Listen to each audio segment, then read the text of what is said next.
The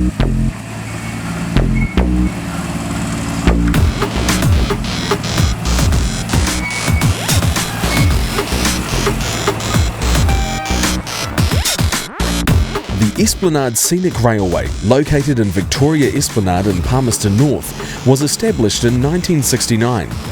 The miniature railway is 2.2 kilometres long, features 3 stations and makes its way through native bush and a children's playground.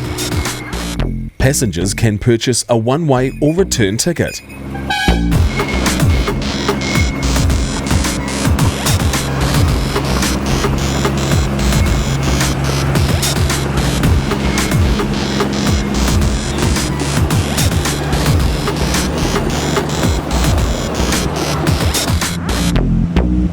Today, we will be following DX 1975. The DX is the second locomotive built by the club and entered service on April 10, 1975. This model is powered by a Vauxhall petrol engine with hydraulic transmission to all 6 axles. The carriages on our train are painted in the Capital Connection livery, which was introduced to the club in 2007.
Be sure to check out the club website at www.esplanaderail.org.nz and plan your visit to this wonderful miniature railway.